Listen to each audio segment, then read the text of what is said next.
और मुख्यमंत्री श्री पुष्कर सिंह धामी ने गुरुवार को सीएम आवास में प्रसिद्ध लोक गायक और गीतकार नरेंद्र सिंह नेगी के जीवन पर आधारित पुस्तक सृजन से साक्षात्कार का विमोचन किया। इस मौके पर सीएम धामी ने घोषणा की कि लोक गायक नरेंद्र सिंह नेगी, मोहन उप्रेती, गिरीश तिवारी, गिरदार, हीरा सिंह राणा, शमशेर सिंह, जीत सिंह नेगी और चंद्र सिंह राही समेत प्रदेश के दूसरे प्रमुख लोक संस्कृति के रचनाकारों और लोक गायकों के जीवन परिचय और रचनाओं का अभिलेखीकरण कर पुस्तक के रूप में प्रकाशित किया जाएगा। ये काम सूचना विभाग और संस्कृति विभाग करेंगे। सीएम पुष्कर सिंह धामी ने इस मौके पर यह भी घोषणा की कि नरेंद्र सिंह नेगी को पद्म पुरस्कार से सम्मानित करने के लिए राज्य सरकार की ओर से भारत सरकार को अपनी संस्तुति प्रेषित की जाएगी। टोक्यो ओलंपिक में गोल की हैट्रिक लगाने वाले हरिद्वार की बेटी वंदना कटारिया को बधाई देने का सिलसिला जारी है।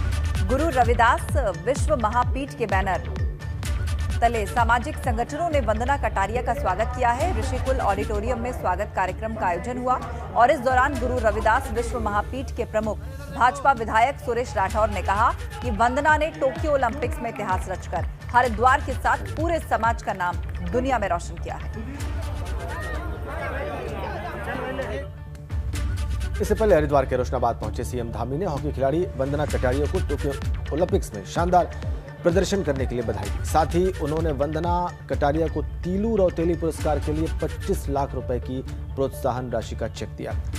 सरकार ने वंदना कटारिया को बेटी बचाओ बेटी पढ़ाओ अभियान का ब्रांड एम्बेसडर बनाया है ताकि सुविधाओं के अभाव में और दूरस्थ इलाकों में रहने वाली बेटियां भी वंदना कटारिया से प्रेरित हो सकें।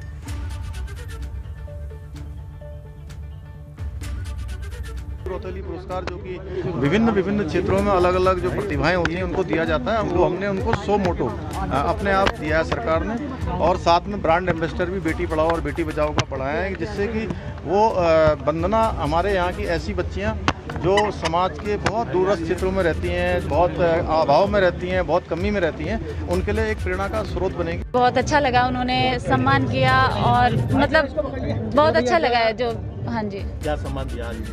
उन्होंने मेरे को जो एक उत्तराखंड का एक हाँ जी वो उन्होंने पुरस्कार दिया है और दूसरा उन्होंने जो अभी हम लोग खेल के आए तो उसके लिए 25 लाख अनाउंस किए थे। हाँ जी वो उन्होंने चेक किया। हाँ जी, अभी तो यही है कि बस मेरे को खेलने पे ही ध्यान देना है और जो नेक्स्ट ईयर है वो बहुत ज़्यादा इम्पोर्टेंट है, तो मुझे मतलब उसके लिए तैयारी करनी है अभी टीम के साथ में।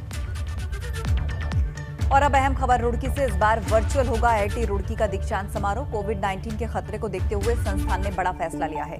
11 सितंबर को आयोजित होगा वर्चुअल दीक्षांत समारोह। तो आईआईटी रुड़की में जो इस बार एनुअल कॉन्वोकेशन है वो वर्चुअल तरीके से होगा। कोविड-19 यानी कोरोना के खतरे को देखते हुए इंस्टीट्यूशन ने यह फैसला लिया है। इस बार वर्चुअल ही इस इवेंट को किया जाएगा। 11 सितंबर को वर्चुअल दीक्षांत समारोह होगा आईआईटी रुड़की का।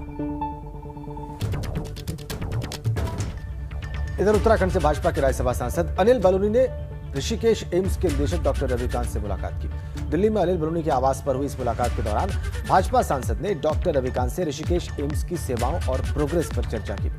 इसके बाद उन्होंने कहा कि ऋषिकेश में एम्स उत्तराखंड के लिए ऋषिकेश एम्स वरदान साबित हुआ है।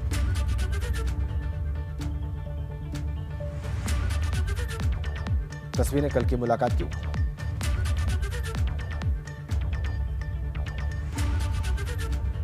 उधर काशीपुर में भाजपा के प्रशिक्षण शिविर का दूसरा और आखिरी दिन है। आज नियुक्त होंगे 70 विधानसभा में पूर्णकालिक विस्तारक। प्रशिक्षण शिविर से ही अपने विधानसभा क्षेत्रों के लिए रवाना होंगे विस्तारक। 5 लोकसभा क्षेत्रों के लिए एक पूर्णकालिक संयोजक भी नियुक्त होगा। राष्ट्रीय महामंत्री संगठन बीएल संतोष सभी विस्तारक संयोजकों को टिप्स देंगे।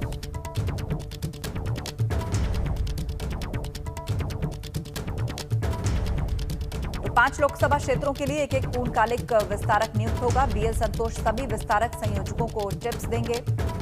काशीपुर से विकास हमारे साथ फोन लाइन पर जुड़ गए हैं। विकास, बताइएगा, ये जो पूरा शिविर चल रहा है, प्रशिक्षण शिविर चल रहा है, उसमें किस तरह की ट्रेनिंग दी जा रही है और क्या टिप्स दिए जा रहे हैं?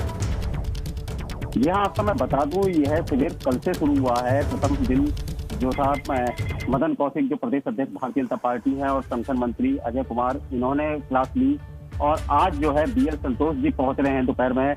बीती रात्रि दुष्यंत गौतम जो प्रभारी प्रदेश प्रभारी है भारतीय जनता पार्टी के, वो पहुंच चुके हैं। आज तीसरे सत्र में यह क्लास ली जाएगी। पूर्णकालिक 70 बनाए जा रहे हैं जिन्हें उनके विधानसभा क्षेत्रों में भेजा जाएगा। यहाँ मैं एक बात ये बता दूं कि इस बार जो भारतीय जनता पार्टी ने उत्तराखंड में नारा दिया है वह दिया है युवा सरकार साथ के पास, तो उसी को चलते जो एक टूर तालिब बनाए गए हैं, में युवाओं को तवज्जो दी जा रही है। जी आस्था। बिल्कुल, तो युवाओं को तवज्जो दी जाए और साथ ही आने वाले चुनावों में किस तरह की भूमिका अदा की जाए, सरकार के कामकाजों को सही तरीके से जनता के बीच में ले जाया जाए। शुक्रिया जानकारी के लिए विकास। बारिश के मौसम में उत्तराखंड के पहाड़ लगातार दरक रहे हैं। जोशीमठ से एक बार फिर से खौफनाक तस्वीर आई है। यहां चाई गांव के ठीक नीचे एक बार फिर से पहाड़ दरका और उसका एक बड़ा हिस्सा भरभरा कर नीचे अलकनंदा नदी में गिर गया। गनीमत ये रही कि कोई बड़ी अनहोनी नहीं हुई। पास ही में 400 मेगावाट कंपनी का पावर हाउस बाल बाल बच गया। ये देखिए किस तरह जोशीमठ में पहाड़ का एक बड़ा हिस्सा भरभरा कर अलकनंदा नदी में जा गिरा। जोशीमठ के चाई गांव में ऐसा हुआ है। आए दिन इस तरह की खौफनाक तस्वीरें सामने आ रही हैं। बाढ़ बारिश के कारण लैंडस्लाइड हो रहे हैं, पहाड़ के हिस्से टूटकर गिर रहे हैं और जोशीमठ से ये खौफनाक तस्वीर। इधर रामनगर के धनगढ़ी नाले में पानी आ जाने से एक कार फंस गई। जिले में कई घंटों से बारिश हो रही है और बरसाती नाले उफान पर हैं और ऐसे में गाड़ियां जहां तहां फंसी हुई हैं। इन्हें बहुत मशक्कत के बाद निकाला गया। रामनगर की तस्वीर, लगातार बारिश से उफान पर नदी नाले। धनगढ़ी नाले में कार फंसी हुई थी।